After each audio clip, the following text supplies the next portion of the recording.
தமிழகம் எங்கும் Max Gold cash for your gold. Max Gold நீங்க தங்க மட்டும் இல்லைங்க, பிளாட்டினம், டைமண்ட், சில்வர், ரூபினி எதை வேணாலும் விற்கலாம். உங்களுக்கான பணம் ரொக்கமா கையிலயோ இல்லைன்னா பேங்க் அக்கௌண்ட்லயோ உடனடியாக செலுத்திடுவாங்க.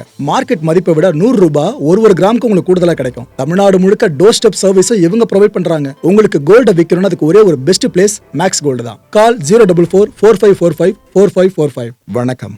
பிக் டாபிக் வித் கார்த்திக் மாய்குமார். கிறிஸ்மஸ் கொண்டாடல ஜாலியா இருப்பீங்களா? ஆனா ஒரு பாவி ஒரு வேலையை பார்த்து விட்டுருக்காப்ல, உலகம் முழுக்க மக்கள் அரள ஆரம்பிச்சிட்டாங்க. என்னப்பா கிறிஸ்மஸ் அதுவும் உலக அழிய போதுன்னு கிளப்பி விட்டுருக்காருன்னு பல பேரும் பயப்பட ஆரம்பிச்சிட்டாங்க. அந்த வேலையை பார்த்து விடுறது ஸ்க்ரீனில் தெரியுறாரு இந்த மகா புண்ணியவான் தான். என்ன நடந்துட்டு இருக்கு இதை பற்றி தான் முழுக்க பார்க்க போகிற நிகழ்ச்சியில் போகலாம்.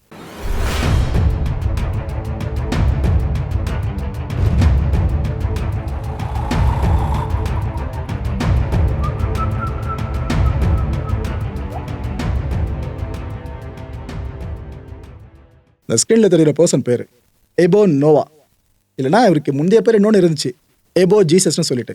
அதாங்க, நாம் ஒரு கேப்ஷனை வைப்போம் ஒரு வீடியோக்கு, அது சரியாக பர்ஃபார்ம் பண்ணல அப்படின்னா கேப்ஷனை மாற்றுவோல, அது போல தலைவன் பேர் அடிக்கடி மாற்றிட்டு இருப்பாப்புல.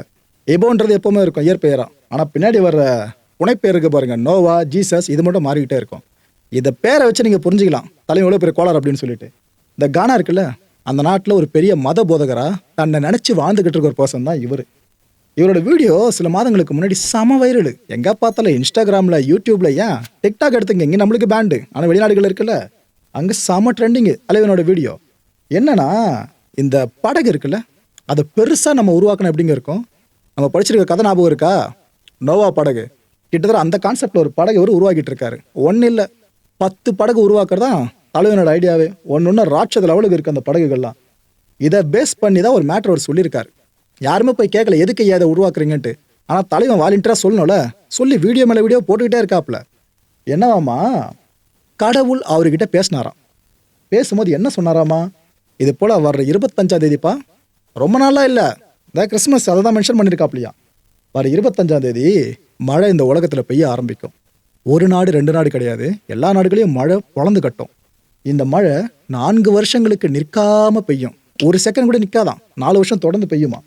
இதுக்கப்புறம் இந்த ஒட்டுமொத்த உலகமும் தண்ணியில் மூழ்கிடும்பா. பெருவெள்ளம்னா இதுதான். இந்த காலகட்டத்தில் எல்லா மக்களும் பார்க்க போறீங்க.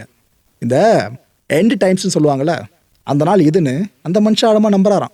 அவர் நம்புறது அவரோட தனிப்பட்ட முட்டாள்தனமாக ஒதுக்கி விட்டுடலாம். ஆனால் இதை பல பேர்கிட்ட சொல்லி நம்ப வச்சுக்கிட்டு இருக்கிறதா இங்கே கொடுங்குத்தா இருக்கு. ஸோ கடவுள் ஆர்டர் போட்டார் இவருக்கு, ஏன்பா இது போல பெருவெள்ளம் நடக்க போது, நீ காப்பாற்று மக்களை மட்டும் இல்லை உயிரினங்களையும் சேர்த்து காப்பாற்று. ப்ரோ, இந்த ஸ்டோரியில் 2018 படத்தில் எனக்கும் அதே தான் மக்களை ஞாபகத்துக்கு வந்துச்சு. தலைவன் சொல்கிறத கேட்கும் போதெல்லாம் அந்த படம் மாதிரி பேசுகிற மாதிரி தான் எனக்கு தோணுச்சு. ஸோ இந்த படகுகளை கட்டி மக்களையும் விலங்குகளையும் முடிஞ்ச அளவுக்கு காப்பாற்ற போகிறாங்க. யார் இவர்? ஒருத்தரை காப்பாற்றணும்னு நினைக்கிறது நல்ல விஷயம், நான் அதில் எந்த குறையும் சொல்லலை. ஆனால் அதுக்கு சொல்கிற காரணம் இருக்குது பாருங்க, அதை கேட்கும் போது தான் அவனை கடுப்பாக இருக்குது. இந்த இறுதி காலம் வந்துருச்சுல, இது ஃப்ளட்ஸை பேஸ் பண்ணி தான் இருக்க போகுதுன்னு அழுத்தம் திருத்தமாக சொல்கிறாப்புல. படிக்கிறது பைபிள், ஆனால் அதில் இருக்கிற விஷயத்தை பேசிகிட்டு இருக்காப்புல. இதை பற்றி நான் போக வழக்கமாக சொல்கிறேன். நான் என்னோட ஃபாலோவர்ஸ்க்கும் சொல்லிக்கிற ஒரே ஒரு விஷயம், எல்லாம் ரெடியாக இருங்க. இறுதி காலத்தை எட்டிட்டோம், ரெடியாக இருங்க. இன்னும் சில நாட்களே உள்ளதுன்ற மாதிரி. இந்த படம் ரிலீஸ் ஆகிறதுக்கு முன்னாடி இத்தனை நாட்கள் ரிலீஸ்னு ஒரு மாதிரி கவுண்ட் டவுன் போடுவாங்களே, தலைவன் அந்த கவுண்ட் டவுன் தான் இப்போ போட்டுட்டு இருக்காப்புல. உலக அழிவு சார்ந்த கவுண்ட் டவுனு. ஆனால் யாருமே நீங்கள் வேலையெல்லாம் விட்டுறாதீங்கப்பா, வேலையை விட்டுறாதீங்க, சொத்துக்கள்லாம் கொண்டு போய் விற்று சாப்பிட்றாதீங்கப்பா, உலக அழிய போதானா. முரண்பாடாக இருக்குல்ல. இந்த விஷயத்தினால தான் அவர் இப்போ உலகம் ஃபுல்லாக வச்சு அடிக்கிறாங்க எல்லாருமே. ஏன்பா உலகம் அழிய போகுதுன்னு சொல்கிறேன்னா, ஓகே ரைட்டு, எல்லா வேலையை விட்டுருங்க, நீங்கள் நிம்மதியாக இருங்க, சொத்தெல்லாம் வித்துருங்கன்னு சொல்லியிருக்கணும். மௌனி அதெல்லாம் பண்ணக்கூடாது, உலகம் மட்டும் அழிய போகுதுன்னு சொன்னேன்னா, நாங்கள் கேட்குறவங்க பைத்தியக்காரனுங்களா இல்லை நீ பைத்தியக்காரனா? இந்த கேள்வி தான் பல பேர் சொல்ல ஆரம்பிச்சிட்டாங்க. ஆனால் இப்போ உலகம் முழுக்க இவ்வளோ எதிர்ப்புகள் விமர்சனம் வந்தாலும் அடங்குற மாதிரி தெரில. 10 போட்ஸை உருவாக்கணும்னு சொல்லிட்டு இருந்தால அவரோட ஐடியா படி 8 போட்ஸை கிரியேட் பண்ணிட்டாருங்க. யார்? இப்போ கிரியேட் பண்ணது மட்டும் இல்லாமல் ஒரு அப்டேட்டை கொடுத்துருக்காப்புல. ஹாய் ஃப்ரெண்ட்ஸ், 5000 பேர் வரைக்கும் என் போட்ஸில் ஒரு போட்லேயும் பயணிக்க முடியும். ஸோ 5000 பேர்னா கணக்கு போட்டு பார்த்துங்க அப்படின்னு சொல்கிறாரு. கணக்கு போட்டிங்களா? இந்த கணக்கை மனசில் வச்சுருங்க. கடைசியில் ஒரு கனெக்ட் இருக்குது, தலைவர் சொதப்பி வச்சிருக்க விஷயம். இப்படி இந்த விஷயத்தில் அவர் சொல்ல அந்த வீடியோஸை பார்க்க என்னப்பா இது காமெடியாக இருக்குது, நம்மளுக்கு டைம் பாஸ் ஆகல, ஜாலியாக பார்த்துட்டு சிரிச்சுட்டு போய்டும் அப்படின்ற மக்கள் பல பேர் இருக்காங்க, இல்லைன்னு சொல்லலை. ஆனால் பயந்த மக்கள் எண்ணிக்கை இருக்கு பாருங்க, அதர ஆரம்பிச்சிட்டாங்க. பைபிள் சார்ந்த நம்பிக்கையாளர்களாக இருப்பாங்களே, அவங்க பதட்டப்பட ஆரம்பிச்சிட்டாங்க. ஏன்னா இந்த வசனம்லாம் படிச்சதே இல்லையா பைபிளில், எங்கிருந்து இதெல்லாம் எடுத்து சொல்லிக்கிட்டு இருக்காருன்னு பல பேர் அப்படி பேனிக்காக ஆரம்பிச்சிட்டாங்க.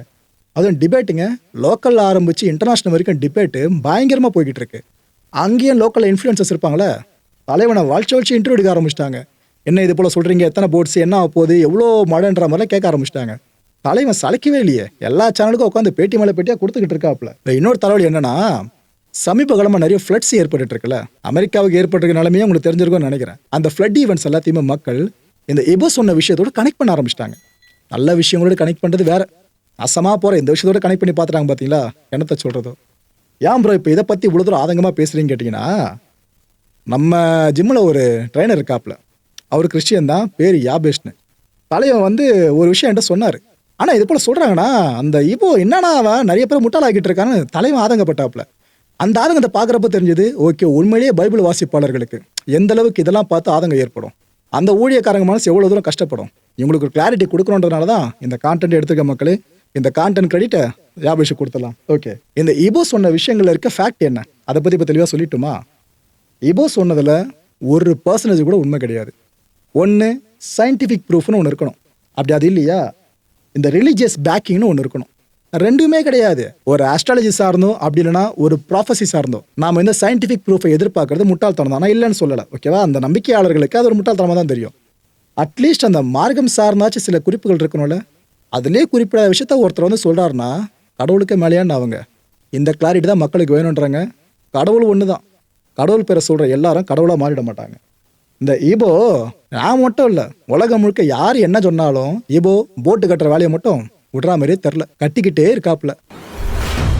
You have to get here before 25th December. 25th December. I said, listen to what I'm saying. I said 25th December is going to rain. It's going to rain. And this rain is going to last for 1, 2, 3, 4. 3 years, 4 years. We are going to be in the ark. We are building 10 for now. You will 2. You will 2. You will 2. You will 2. You will 2. Indiana be na egugu on. Indiana air short papa. But still by Ochina Bibrina Ebeba. Me no beko. We India ebinim ade abecheye. We India ebinim ade abecheye. Ebisuni ati ase. We Indiana bi ade abecheye. Ti usha Google say first one you first one. Then this is the second one. You go so first one and the second one. Bibia first one, second one. You can see the third one at the back. The third one at the back. I know so in go for. சரி right, பைபிளை base பண்ணி இவ்வளோ தூரம் அந்த ஈபோ கதையை கட்டிட்டு இருக்காப்புல. அந்த பைபிள் சார்ந்த சில விஷயங்களை மட்டும் உங்ககிட்ட ஷேர் பண்ணிக்கிறேன். அதையும் நீங்கள் ஈபோ சொல்கிற விஷயம் பொருத்தி பார்த்து உண்மையை தெரிஞ்சுக்கலாம் மக்களே. உலக அழிவு பற்றி இந்த பைபிளில் குறிப்பிடப்பட்டிருக்க சில வசனங்கள் இருக்குல்ல, அதிலிருந்து மட்டும் சின்னதாக எடுத்திருக்கேன் உங்களுக்காக. ஆதியாகமம் 3 இதை பேஸ் பண்ணி பார்த்தீங்கன்னா, பாவத்தின் விளைவுன்னு அதுக்கு ஒரு டைட்டில் நீங்களே கொடுத்துருங்க. மனுஷங்க கடவுளை விட்டு விலகி பாவத்தோடு வாழ்வாங்க, பூமியில் அந்த நேரத்தில் அழிவு உண்டானதுன்ற மாதிரி அந்த குறிப்பு. ஓகே ரைட்டு, இதுதான் கலியுகம்னு நாம சொல்லுவோம் பாருங்க. கிட்டத்தட்ட மார்க்கங்கள் பேர் வேற வேற, ஆனால் அதுக்குள்ளே வர விஷயங்கள்லாம் ஒரே மாதிரி தான் இருக்குது. அடுத்த அடையாளங்கள் இது மத்தேயு சார்ந்து எடுத்திருக்கேன். 24, 29, 30. சூரியன் இருண்டு, நிலவு ரத்த நிறமாகும், நட்சத்திரங்கள் உதிர்ந்து கீழே விடும், பெரிய பூகம்பங்கள் ஏற்படும்னு குறிப்பிடப்பட்டிருக்கு. 2வது விஷயம் கிளாரிட்டி ஆயிடுச்சா? 3வது ஆர்மகெடன், வெளிப்படுத்துதல். இது கரெக்டாக 16 எடுத்துக்கங்க. இது கடவுளோட மகா நாளாகும்னு சொல்கிறாங்க. அதாவது கடவுளை பார்க்கணும்னு பல பேருக்கு ஆசை இருக்குல்ல, அந்த கடவுள் வர நாளை திருவிழாவாக கொண்டாடுதானே ஆகணும். ஆனால் எதுக்கு நீ பயப்படுற? ஏன்னா நீ பாவம் செஞ்சிருக்க. புரியுதா மக்கள் வித்தியாசம்? ஓகே ரைட்டு, இது கடவுள் வருவதற்கான ஒரு மகா நாள். இங்கே கடவுள் தீமைக்கு எதிராக போராடி பூமியை கொடிய நோய்கள் மற்றும் இராணுவ மோதல்களால் திரும்பவும் சுத்திகரிப்பார்னு சொல்லியிருக்காங்க. இதில் இந்த ஆர்மகெடனில். அடுத்ததா கடவுளோட நோக்கம் இந்த கேட்டகரி எடுத்துக்கிட்டீங்கன்னா, வெளிப்படுத்துதல் 19, 11, 21. இதில் இது உலகை முடிவுக்கு கொண்டு வரும் அழிவல்ல. புரியுதா? உலகத்தை அழிக்கல, கடவுளோட நீதி இருக்குல்ல, இதை நிலைநாட்டுறது அந்த நாள். இது தீமையை அழிக்கிறது மட்டும்தான் கடவுள் நோக்கமாக கொண்டு செயல்படுவார்னு தெளிவாக குறிப்பிட்டிருக்காங்க பைபிளை பேஸ் பண்ணியே. சரி ரைட்டு, புதிய உலகம் இந்த நியூ வேர்ல்டு இருக்குல்ல, இது வெளிப்படுத்துதல் 21, 14. இதை பேஸ் பண்ணி பார்த்தீங்கன்னா, இந்த அழிவுக்கு பிற்பாடு கடவுள் ஒரு புதிய வானத்தையும் புதிய பூமியையும் உருவாக்குவார்னு சொல்கிறாங்க. அங்கே நீதி நிலைச்சிருக்கும், மரணமும் துக்கமும் இருக்காதுன்னு சொல்லியிருக்காங்க. இதைத்தான் பரலோக ராஜ்யம்னு பல பேர் நம்புவாங்க. ஓகேவா? இந்த விஷயத்தை இங்கே சொல்லி முடிச்சிட்டாங்களா? ரைட்டு. இவ்வளோ விஷயங்கள் பைபிள் சார்ந்தே இருக்கு. ஆனால் எங்கேயாச்சும் இந்த நாளில் இது நடக்க போகுது, திரும்ப வெள்ளத்தால் பெருவெள்ளத்தால் மனுஷக்குள்ள அழிய போகுதுன்னு குறிப்பிடப்பட்டிருக்கா? இது சார்ந்த இன்னொரு கான்டென்ட்டோட முடிவில் உங்களுக்கு சொல்கிறேன். ஓகே, இப்போ நான் சொன்ன பைபிள் சார்ந்த விஷயங்கள் இருக்கா, அதையும் எபோ பேசின பல விஷயங்களும் வீடியோஸையும் கம்பேர் பண்ணி பல பேருமே என்னங்க பொய்யா பரப்பிட்டு இருக்காருன்னு கம்ப்ளைண்ட் கொடுக்குற அளவு போயிருக்காங்களாம். இப்போ வெளியாகிற ஒரு தகவல் இன்னது உறுதிப்படுத்தப்படலாம், அதையும் சொல்லிடுறேன். எபோவை அரெஸ்ட் பண்ணிட்டாங்கன்ற மாதிரிலாம் சொல்லிக்கிட்டு இருக்காங்க. இப்போ கானா பேஸ் பண்ணி லோக்கல் மீடியாவில் இதை பற்றி ஏதோ பேசுகிறாங்களாம். ஆனால் நாங்கள் சோர்ஸ் பண்ண வரைக்கும் அது சார்ந்து இன்னும் கிளாரிட்டி கிடைக்கல. கிடைச்சதுக்கப்புறம் அதை பற்றி தனி வீடியோ உங்களுக்கு போஸ்ட் பண்ணுற மக்கள். இது மாதிரி ஃபேமஸ் ஆக விரும்புகிறவங்க இருக்காங்களே, மூடர் தொழிற்சாலையை ஃபுல்லாக ஆரம்பித்து உலகம் முழுக்க வியாபிக்க செய்கிறவங்க, இது போல் ஆட்கள் உலகம் முழுக்க அதிகரிச்சுட்டு தான் இருக்காங்க. இந்த எல்லா மார்க்கங்களையும் போலியான மதகுருக்கள் பிரசங்கவாதிகள் இருக்க தான் செய்வாங்க. அதில் ஒருத்தராக தான் இவரை பார்க்க வேண்டியதாக இருக்குது. ஸ்கேம் பண்ணுறதுக்கு புது புது ரூட்டுங்க, அதில் இந்த கருமமும் ஒன்று. இவ்வளோ தூரம் எல்லாருமே வச்சு செய்கிறாங்களே. தலைவன் போட்டுக்கு பெயிண்ட் அடிச்சிட்டு இருக்காப்புல. ஹாய் ஃப்ரெண்ட்ஸ், பெயிண்ட்லாம் அடிச்சிட்டு இருக்கேன், கிட்டத்தட்ட வேலை முடிஞ்சிச்சுன்னு அதை பற்றி ஒரு வீடியோ போட்டிருக்காரு.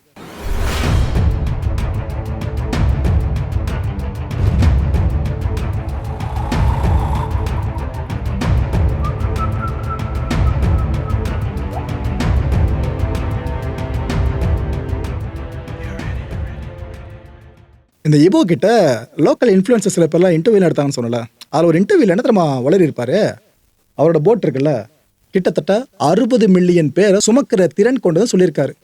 எங்க 1 மில்லியன்னா 10 லட்சம் பேர். ஓகேவா? 10 மில்லியன்னா 1 கோடி பேர்.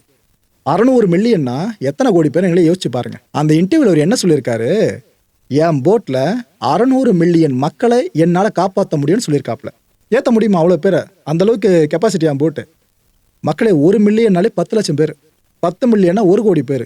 அப்போ 600 மில்லியன் பேர்னா எவ்வளோ பேர் புரியுதா? மில்லியன் சார்ந்த அந்த மில்லியனை பற்றி அந்த மனுஷனுக்கு தெரில. அப்படி இருக்க ஒருத்தர் உலக அழிவு சார்ந்து 10 போட்டை உருவாக்கி எல்லாரையும் காப்பாற்றுன்னு சொல்கிறார்ல, அனிமல்ஸ் மனுஷங்கன்ட்டு. இதுதான் சொல்கிறேன், ஒருத்தவங்க கடவுள் பேரில் சொல்கிறாங்கன்றனாலே கண்மூடித்தனமாக நம்பி தொலைச்சிடாதீங்க. அதை கொஞ்சம் நீங்கள் டீப்பாக போய் பார்த்தீங்கன்னா உண்மை உங்களுக்கு புரிஞ்சிடும். நான் பக்தியை தப்பாக சொல்லலை, நமக்கு பக்தி சேனலுக்கு கண்டிப்பாக உங்களுக்கு தெரிஞ்சிருக்கும். எந்த மார்க்கம் சார்ந்த பக்தியை தப்பாக சொல்லலை, கண்மூடித்தனமான பக்தியை மட்டும்தான் தப்புன்றோம். இங்கே அதே தான். இந்த இன்டர்நேஷ்னல் ஃபண்டிங் இருக்குல்ல, அதுக்கு இதெல்லாம் செம்ம ஐடியா. இது போலாம் கப்பல் கட்டுறோம் காசு கொடுங்கன்னு சொன்னால் பயந்து பல பேர் கொடுக்காம இருப்பாங்கன்னு நினைக்கிறீங்களா? படித்த முட்டாள்களை பல பேர் உலகம் முழுக்க இருக்க தான் செய்கிறாங்க. இன்னும் இந்த இபோ மாதிரி விளையாடிட்டு இருக்காங்களே கடவுள் கிட்டேயே, இது ரொம்ப ரிஸ்கான ஒரு விஷயங்க. என்னன்னா கடவுள் பேரை சொல்லி மக்களை ஏமாத்துறாங்க. நிறைய பேர் மக்களை ஏமாற்றுவாங்க. கடைசியில் ஏமாந்த மக்கள் மனசில் என்ன தெரியுமா தோணும், அந்த ஏமாற்றிய நபர் சார்ந்து கோவம் வராது. கடவுளே உனக்கு கண்ணு இல்லையா பாருன்னு ஏமாத்திட்டான்னு கடவுளை தான் கோவப்படுவீங்க. உன் பேரை சொல்லி தானே ஏமாத்திட்டான்னு திரும்ப கடவுள் மேலே கோவப்படுவீங்க. அது போல் விஷயங்களுக்கு இது போல் ஆயிரக்கணக்கான ஈபோஸ் நம்மளை லீட் பண்ணி கொண்டு போயிடுவாங்க. ஆனால் இபோவுக்கு லோக்கலில் என்ன செல்வாக்கு தெரியுமா? தலைவன் நின்னா மத போதகர், நடந்தா பெர்ஃபார்மர், ஸ்டேஜில் ஏறி பிரசங்கம் சொல்கிற பெர்ஃபார்மர். அப்படி முட்டியை போட்டு சாமியை கூப்பிட ஆரம்பிச்சிட்டாருன்னா தலைவன் தான்ப்பா கெத்து லோக்கலில் அப்படின்னு எல்லாரும் சுற்றி சுற்றி கேமரா எடுக்கிற அளவுக்கு தலைவங்க காட்டுற பில்டப் இருக்கு.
மக்களை இந்த கான்டென்ட்டை பொறுத்தவரைக்கும் நாமெல்லாம் சிந்திக்க வேண்டியது ஒரே ஒரு விஷயம் தான். There will be no more floods to destroy all flesh. இதை சொன்னது யாரு? கடவுள். பைபிள் வாசிக்கிற எல்லாருக்கும் இந்த வார்த்தைகள் பரீட்சைன்னு நினைக்கிறேன்.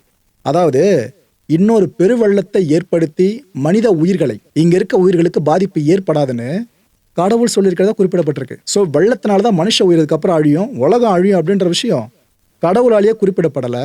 எபோ ஏமாத்திரம் கிளாரிட்டி உங்களுக்கு கிடைச்சிருக்குன்னு நினைக்கிற மக்களே.